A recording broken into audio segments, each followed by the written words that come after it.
Hello everyone, তোরা সবাই কেমন আছো? আমি তো খুব ভালো আছি। আজকের সন্ধ্যেবেলা একটু বেরিয়েছি। আজকের আমার মনটা বেশ বেজায় খুশি, কারণ আজকের আমি ঠিক করেছি আজকে মন খুলে শপিং করব।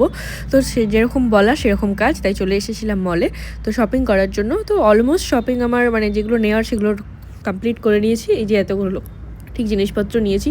তার আগের দিনও আমি শপিং করেছি, সেই শপিংয়ের ব্লগটাও তোমাদের সাথে শেয়ার করব। দেন বিলিং করতে চলে এসেছি। তো বিলিং করার পর একটা অদ্ভুত ঘটনা আমার সাথে ঘটলো, সেটাই তোমাদের সাথে শেয়ার করব। তো এই দেখো আমি বিলিং কমপ্লিট করে নিয়েছি। তো দেন এবার বাড়ি ফিরবো। তো জানি যে তাড়াতাড়ি বাড়ি ফিরে বেশ রান্না টান্না করে খেয়ে নেবো। বাট বিলিং কমপ্লিট করার পর আমার চোখ পড়লো এই জিনিসগুলোর প্রতি। মানে এগুলো তখন অত ভালো করে দেখিনি। মানে বিলিং করার পর ডাবল বিলিং করলাম আজকের, মানে এক্সট্রা টাকা আমার খসলো, এটাই হচ্ছে আসল কথা। তো একবার ড্রেস কিনে এই যে ব্যাগ ভর্তি করা হয়ে গেছে, আবার আমি গেছি যে আবার জিনিসপত্র কিনবো বলে বেশ ভাল লাগছিলো। মানে তার আগে বিলিংয়ের আগে বেশ ভাল লাগছিলো না, যে কটা ভাল লাগছিলো সেগুলো নিয়েছি। আবার বিলিংয়ের পরে এখন আমার চোখ লেগেছে জিনিসপত্র কিনতে হবে। কি অদ্ভুত না আমি? তো যাই হোক, জিনিসপত্রগুলো দেখছিলাম যে কি নেওয়া যায়, বাট নিয়েছি তো অবশ্যই। কী নিয়েছি সেটাই তোমাদেরকে আগের ব্লগে দেখাবো, পরের ব্লগে। আর আগের দিনও বেশ শপিং করেছি আমি, মানে এই উইকটা না আমার ঠিক শপিং উইক চলছে। একটা জায়গায় ঘুরতে যাব, সেজন্যই এত কিছু শপিং চলছে। তো কোথায় ঘুরতে যাব অবশ্যই তোমাদেরকে জানাবো।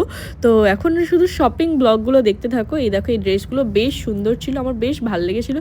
আর অফার চলছিল। আর আমি কি বোকা, ঠিক এখনই কিনলাম। যদি আমি 23 জানুয়ারি থেকে 26 জানুয়ারি পর্যন্ত সময় কিনতাম না, তাহলে বেশি অফারটা পেতাম। যাই হোক, মোটামুটি জিনিসগুলো কিনেই ফেললাম, যখন ঘুরতে তো যেতে হবে তো জিনিস কিনতেই হবে, অফার ছাড়া হোক আর উইথাউট অফারই হোক। তো সবই কিনতে হবে। তো যাই হোক, এই দেখো এই এতগুলো জিনিস নিয়ে নিয়েছি। তো এবার চলো এগুলো বিলিং করা যাক। তো আরও এক্সট্রা আমাকে কত টাকা পে করতে হবে ভগবান জানে।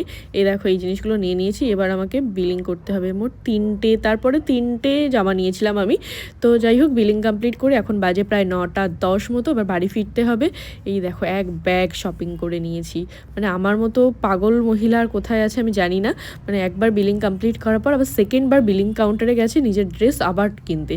তো যাই হোক, বাড়ি ফেরার পথে ভাবলাম আজকে বাইরে ডিনার করব। তাই বাড়ির সামনে এই একটা নতুন রেস্টুরেন্ট ওপেন হয়েছে, ভাবলাম আজকে এখান থেকেই ডিনারটা আমি কমপ্লিট করব। তো প্রথমবার এই রেস্টুরেন্টটাতে গেলাম, খুব সুন্দর সাজিয়েছে, ছোট্ট একটা ক্যাফে বলতে পারো।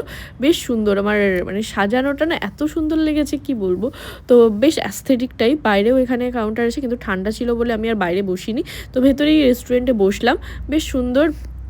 তো বেশ ভালো লাগলো আমার আজকে। আর আমি এখানে কি অর্ডার দিচ্ছি সেটাই তোমাদেরকে বলবো। আর খাবারের কোয়ালিটিও খুব ভালো ছিল আর কোয়ান্টিটিও খুব ভালো ছিল। তো যাই হোক, আমি অর্ডার দিয়েছিলাম হচ্ছে এই গ্রেভি চাউটা, যেটা দেখতে বেশ সুন্দর লাগছিল, বেশ ইয়াম্মি ইয়াম্মি লাগছিল। তো বাট খেতেও না সত্যিই ইয়াম্মি ছিল, আমার তো খুব ভালো লেগেছিলো। আজকে রাতের ডিনারটাই ইয়াম্মি গ্রেভি নুডলসটা দিয়েই আমি কমপ্লিট করলাম। তোমরা কারা কারা আমার মতো ঠিক পাগল আছো একটু কমেন্ট করে জানিও।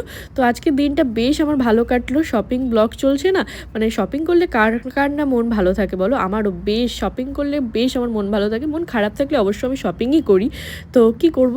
তো বেশ আজকে রাতের ডিনারটা ভালো ছিল, দিনটাও ভালো হলো। অনেক শপিং করলাম কিন্তু অনেক টাকা খরচা গেছে, কি করব। যাই হোক, মনের মতো জিনিস তো পেয়ে গেছি। তো এবার বাড়ি গিয়ে তো এগুলো ট্রায়াল দিতেই হবে না, বাড়ি গিয়ে আরেকটা ঝম্প আছে। আর এই দেখো পুরো চারিদিকটা ফাঁকা, আর আমি এখানে একা ডিনার করছি, আর ওইদিকে কাকু সার্ভ করছে। তো যাই হোক, ডিনারটা কমপ্লিট করলাম, দেন এবার বাড়ি ফিরতে হবে। পুরো ফাঁকা রেস্টুরেন্ট, বেশ ভালো ছিল আজকের দিনটা, এক্সপিরিয়েন্সটাও দারুণ ছিল। তো কেমন লাগলো ভিডিওটা অবশ্যই জানিও, ভালো লাগলে একটা লাইক করো। চলো টাটা, নতুন হলে অবশ্যই একটা ফলো করে দিও। টাটা।